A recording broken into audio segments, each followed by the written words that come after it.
ಆತ್ಮೀಯ H16 news ಅರ್ಥಾತ್ ಹೇ ಸೀತಾರಾಮಗೆ ಸ್ವಾಗತ. ನಾನು ನಿಮ್ಮವ MI ಅಥವಾ ಮಲ್ಲಪ್ಪ ಜೋತಾವಾರ್. ಆದ್ಮೇಲೆ ಈಗ ತಾವು ದಿನ ಸುದ್ದಿಗಳನ್ನು ಅದರ ಜೊತೆಗೆ ವಿಶೇಷತೆಗಳನ್ನ ನೋಡ್ತಾ ಹೋಗಿ ವಿಶೇಷ ಈ ಮೊದಲನೇ ಸುದ್ದಿಯನ್ನು ನೋಡಿ.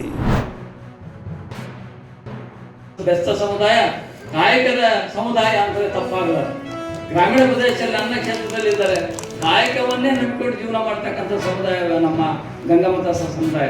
ಇವತ್ತು ಯಾವುದೇ ಕಾಯಕವನ್ನು ಅವರು ಶ್ರದ್ಧೆಯಿಂದ ಮಾಡಿ ಯಾವ ರೀತಿ ಅಂಬಿಗ ಚೂಡಾಯರ ಶ್ರದ್ಧೆಯಲ್ಲಿ ತಮ್ಮ ಪ್ರಾಮುಖ್ಯತೆ ತೋರಿಸ್ಕೊಂಡಿದ್ರು, ಅದೇ ರೀತಿಯ ಆ ಸಮುದಾಯದ ಅನುಯಾಯಿಗಳು ತಮ್ಮದೇ ಆದಂಥ ಯಾವುದೇ ಗೋಚರಕ್ಕೆ ಹೋದಂಗೆ ತಮ್ಮ ಕೆಲಸ ಆಯ್ತು, ತಾವಾಯ್ತು, ತಮ್ಮ ದುಡಿಮೆ ಆಯ್ತು, ತಮ್ಮ ಹೊಲ ಆಯ್ತು, ಮನೆ ಆಯ್ತು, ಆ ರೀತಿ ಕಾಯಕವನ್ನು ಮಾಡ್ಕೊಂತ ಬರ್ತಕ್ಕಂಥ ಸಮುದಾಯದಲ್ಲಿ ಕೆಲವು ಸಮುದಾಯದಲ್ಲಿ ಅದು ಅಂಬಿಗಾ ಚೂಡಾಯ ಗಂಗಾಮತಸ್ಥರು ಅಂತಕ್ಕಂಥದ್ದು ನಾನು ಹೆಮ್ಮೆಯಿಂದ ಹೇಳಲಿಕ್ಕೆ ಬಯಸ್ತಿದ್ದೀನಿ. ಅವರ ಕಾಯಕದ ಜೊತೆಗೆ ತಮ್ಮ ಎಲ್ಲ ಒಂದು ತಮ್ಮ ಜೀವನವನ್ನು ಸಾಗಿಸ್ತಾ ಇದ್ದಾರೆ. ಆ ರೀತಿಯಾಗಿರ್ತಕ್ಕಂಥ ಕೆಲಸವನ್ನು ಮಾಡೋದ್ರ ಜೊತೆಗೆ ನಮ್ಮ ಜಿಲ್ಲಾಧಿಕಾರಿ ಹೇಳಿದ ಹಾಗೆ ನಾವು ಯಾವುದೇ ಒಂದು ವಚನಕಾರರ ಒಂದು ಇದನ್ನ ಜಯಂತಿ ಮಾಡಿದ್ರೆ ಅದನ್ನು ನಾವು ತಮ್ಮ ಜೀವನದಲ್ಲಿ ಸ್ವಲ್ಪನಾದರೂ ಅಳವಡಿಸ್ಕೋಬೇಕು. ಅಷ್ಟು ಅಳವಡಿಸ್ಬೇಕಂತ ಈಗಿನ ಕಾಲದಲ್ಲಿ ಆಗಲ್ಲ, ಸ್ವಲ್ಪನಾದ್ರೂ ಅಳವಡಿಸ್ಕೊಂತ ಕೆಲಸ ಮಾಡೋಣ ಅಂತಕ್ಕಂಥ ಫಸ್ಟು ಸಂಸ್ಕಾರ ಕಲಿಬೇಕು. ಯಾರು ಮನುಷ್ಯ ಆಗಲಿ ಸಂಸ್ಕಾರ ಕಲಿತು ಯಾವ ರೀತಿ ನಡವಳಿಕೆ ಇರಬೇಕು, ಯಾವ ರೀತಿ ನಡೆಯಬೇಕು ಅಂತ. ಈಗ ಇಲ್ಲಿ ಮಟ್ಟ ನನ್ನ ಬಾಯಿಗೆ ಯಾರಿಗೂ ಅರೆಸ್ಟ್ ಮಾಡಪ್ಪ ಅಂತ ನನ್ನ ಬಾಯಿಗೆ ಇಲ್ಲಿ ಮಟ್ಟ ಬಂದಿಲ್ಲ. ನಾನು ಯಾಕೆ ಹೇಳಕ್ಕೆ ಹೋಗಲಿ? ಅವರು ಅಲ್ಲಿ ವಿಡಿಯೋ ಕ್ಯಾಮ್ರಾ ಮಾಡಿ ಅವ್ರು ಯಾರೋ ವಿಡಿಯೋ ಕ್ಯಾಮ್ರಾದಾಗ ತೋರಿಸಿದಾರಂತೆ, ಏನು ಯಾರಿಗೆ ಬೈದಿರೋದು, ಅಲ್ಕ ಬೈದಿರೋದು. ಆ ನಿಟ್ಟಿನಾಗ ಅವನು ಕಂಪ್ಲೇಂಟ್ ಕೊಟ್ಟಾನ, ಅವ್ರು ಕಂಪ್ಲೇಂಟ್ ಲಾಡ್ಜ್ ಮಾಡ್ಯಾರ.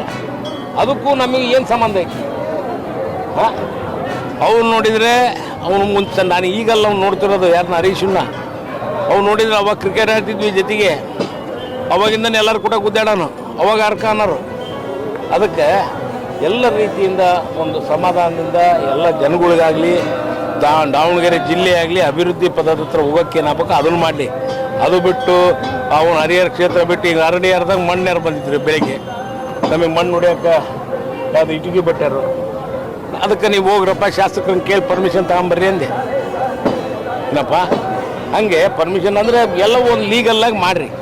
ಅದು ಲೀಗಲ್ಲಾಗಿ ಕಾಂಟ್ರಾಕ್ಟ್ರಿಗೆ ಇಳಿದ್ವಿ. ಯಾವುದೋ ನಮ್ಮ ತಂದೆಯವ್ರ ಆರಾಧನೆ ಇದ್ದಾಗ ಕಾಂಟ್ರಾಕ್ಟ್ರುಗಳು ಮಣ್ಣು ಹೊಡೆದಾರ, ಅವ್ರು ಕಾಂಟ್ರಾಕ್ಟ್ರುಗಳ್ನ ಕರೆದು ಕೇಳ್ಬೇಕು. ನನಗೆ ಕೇಳಿದ್ರೆ ಏನು ಬರ್ತದೆ? ಈಗ ಲೆವೆಲ್ ಮಾಡೋಕೆ ಮಣ್ಣು ಹೊಡಿಬೇಕು ಅಂದರು, ಹಂಗೆ ಮಾಡಕ್ಕೆ. ಆಮೇಲೆ ಅಲ್ಲಿ ರೈತರು ಹೊಲ್ದಾಗೂ ಮಣ್ಣು ಹೊಡ್ಸ್ಯಾರ, ರೈತರುಗಳು ಹೊಡಿಸ್ಕೊಂಡಾರ. ಅವರು ನಮ್ಮ ಹೊಲ್ದಾಗೂ ಉಪಯೋಗಿಸ್ಕೊಳ್ರಿ ಅಂತ ಅವರು ಮಾಡ್ಯಾರ. ಏನು ನಾನು ಒಬ್ಬನೇನ ಮಾಡ್ಕೊಂಡಿರೋದು ಅಲ್ಲಿ ಏನು? ಅದಕ್ಕೆ ಆ ನಿಟ್ಟಿನಾಗ ಎಲ್ಲ ಎನ್ಕ್ವೈರಿ ಮಾಡಲಿ. ಎನ್ಕ್ವೈರಿ ಮಾಡಿ ಏನು ಅಂತಂದು ಎಲ್ಲ ಗೊತ್ತಾಗಲಿ, ಜನಗಳಿಗೂ ಗೊತ್ತಾಗಲಿ. ಮೇಲೆ ಕಂಪ್ಲೇಂಟ್ ಮಾಡಬೇಕು, ಕಂಪ್ಲೇಂಟ್ ಕೇಸ್ ದಾಖಲು ಮಾಡಿ ಮಾಡಲಿ ಬಿಡು. ಏನಂತ ಲೀಗಲ್ ಆಗಿದ್ರೆ ಮಾಡಲಿ. ಲೀಗಲ್ ಆಗಿ ಇಲ್ಲಿಗಲ್ ಅದು ಯಾವುದೋ ಇದ್ರದ್ದು ಹೇಳಿದ್ರಲ್ಲಿ ಇನ್ನೂ ಬರ್ತಾ ಇತ್ತು ಅದು ರೆಕಾರ್ಡ್ಸು, ಯಾವ್ದು ಚಿಕ್ಕಬಿದ್ರಿ ಕೇಸು. ಅದಕ್ಕೆ ಏನಂತಾರೆ ನೋಡೋಣ.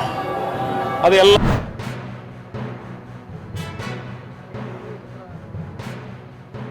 ಕರೆಕ್ಟಾಗಿ ಹೇಳಿದ್ರೆ ಕಾಲೇ ಉತ್ತರ ಕೊಡ್ತಾರೆ ಅಂತ ಮುಗಿತಲ್ಲ. ಟೈಮ್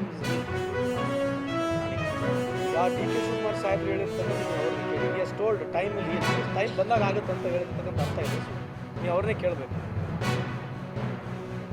ನೀವು ನಮಗೆ ಅದು ಆಗಲ್ಲ, ದಯವಿಟ್ಟು ನಾನು ಭಾಳ ಸಲ ರಿಕ್ವೆಸ್ಟ್ ಮಾಡ್ಕೊಂಡಿದ್ದೀನಿ. ಭಾಳ ದುರಂತ ಸಮಸ್ಯೆಗಳಿದೆ ದೇಶದಲ್ಲಿ. ಇವತ್ತು 120 ಕಾಲದಲ್ಲಿ ಡ್ರಿಂಕಿಂಗ್ ವಾಟರ್ ಅಂತ ನೂರಾರು ಇದೆ. ಅಂಥವ್ರನ್ನೂ ಕೇಳಿದ್ರೆ ನಾವು ಹೇಳ್ಬೋದು, ಅವ್ರನ್ನೂ ಕೂಡ ನೀವು ಕೇಳಬೇಕು. ಇದನ್ನೇ ಪೊಲಿಟಿಸೈಸ್ ಮಾಡಿ ಅಂತ ನಿಮಗೆ ರಿಕ್ವೆಸ್ಟ್ ಮಾಡ್ತಾರೆ.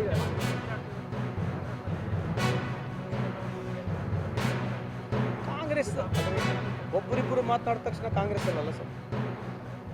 ಒಬ್ಬರಿಬ್ಬರು ಮಾತಾಡಿದ ತಕ್ಷಣ ಕಾಂಗ್ರೆಸ್ ಎಲ್ಲರೂ ಆಗೋದಿಲ್ಲ. ನೀವು ಹೇಳಿರ್ತಕ್ಕಂಥ ಸರಿ ಇದೆ.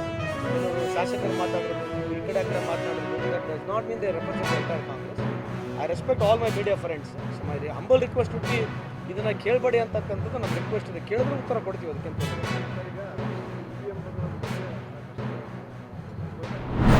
ಸುಮಾರು ಹಿಂದೆ ಸಿದ್ದರಾಮಯ್ಯ ಸರ್ಕಾರ 2014, 15, 16ರಂದು ಏನು 1,80,000 ಮನೆಗಳ ಅನೌನ್ಸ್ ಮಾಡಿದರು. ಮುಂದೆ ನಮ್ಮ ಸರ್ಕಾರ ಹೋದ್ಮೇಲೆ ಈ ಮನೆಗಳು ಕಂಪ್ಲೀಟ್ ಆಗಲಿಲ್ಲ, ಅರ್ಧಕ್ಕೆ ನಿಂತ್ಬಿಟ್ಟು. ಬಹುಶಃ ನಮ್ಮ ಸರ್ಕಾರ BJP ಸರ್ಕಾರ ಬಂದಮೇಲೆ ಆಗಲಿಲ್ಲ. ನಮ್ಮ ಸರ್ಕಾರ ಬಂದಮೇಲೆ ಈ ಒಂದು ಏನು ನಮ್ಮ ಯೋಜನೆ ಇದೆ ಸಂಪೂರ್ಣ ಮಾಡಬೇಕು ಅಂಥೇಳಿ ಅದೇ ಸಂದರ್ಭದಲ್ಲಿ ನಮ್ಮ ಮಂತ್ರಿಗಳಾದಂಥ ವಸತಿ ಸಚಿವರಾದಂಥ ಜಮೀರ್ ಅಹ್ಮದ್ ಖಾನ್ ಅವರು ಒಂದು ದೂರದೃಷ್ಟಿ ಇಟ್ಕೊಂಡು ಬಡವರಿಗೆ ಏನಾದರೂ ಸಹಾಯ ಮಾಡಬೇಕು, ಸರ್ಕಾರದಿಂದ ಈ ಒಂದು ಕಾರ್ಯಕ್ರಮ ಅರ್ಧಕ್ಕೆ ನಿಂತಿದ್ದು ಅದನ್ನು ಮುಗಿಸ್ಬೇಕಂತೇಳಿ ಆ ಬೆನಿಫಿಷರಿ ಕಾಂಟ್ರಿಬ್ಯೂಷನ್ ಏನು 1,04,500,000 ಲಕ್ಷ ಕೊಡಬೇಕಾಗಿತ್ತು, ಅದು ಅವ್ರ ಕೈಯಲ್ಲಿ ಕೊಡೋಕ್ಕಾಗಲ್ಲ ಅಂತ ಹೇಳ್ಬಿಟ್ಟು ಸರ್ಕಾರ ಮಟ್ಟದಲ್ಲಿ ಮುಖ್ಯಮಂತ್ರಿಗಳ ಮನವೊಲಿಸಿ ಸರ್ಕಾರದಿಂದನೇ ಸುಮಾರು 4 ಲಕ್ಷ ಕೊಡುವಾಗೆ ಇವತ್ತು ಭಾಳ ದೊಡ್ಡ ಹೆಜ್ಜೆಯನ್ನಿಟ್ಟರು. ಆ ನಿಟ್ಟಿನಲ್ಲಿ ಇವತ್ತು ಫಸ್ಟ್ ಫೇಸ್ನಲ್ಲಿ ನಾವು ಸುಮಾರು 36,000 ಮನೆಗಳನ್ನು ಕಂಪ್ಲೀಟ್ ಮಾಡಿದ್ವಿ. ಈ ಎರಡನೇ ಫೇಸ್ನಲ್ಲಿ 42,345 ಮನೆಗಳನ್ನು ಇಡೀ ರಾಜ್ಯದಲ್ಲಿ. ತಾವೆಲ್ಲ ಇಲ್ಲಿವರೆಗೆ ಸುದ್ದಿಗಳನ್ನು ನೋಡಿದಿರಿ, ಜೊತೆಗೆ ವಿಶೇಷ ಘಟನೆಗಳನ್ನು ಸಹ ನೋಡಿದಿರಿ. ಅದು ನಿಮಗೇನು ಅನ್ನಿಸ್ತು? ನಿಮಗೆ ಲೈಕ್ ಮಾಡಿರಿ, ಶೇರ್ ಮಾಡಿರಿ, ಕಾಮೆಂಟ್ ಮಾಡಿರಿ, ಜೊತೆಗೆ ಸಬ್ಸ್ಕ್ರೈಬ್ ನಿಲ್ಲಿಸ್ಬೇಡ್ರಿ. H16 ನ್ಯೂಸ್ ಅರ್ಥಾತ್ ಸಿದ್ದರಾಮಯ್ಯ ಸತ್ಯದ ಕೈಗನ್ನಡಿ ವಂದನೆಗಳು.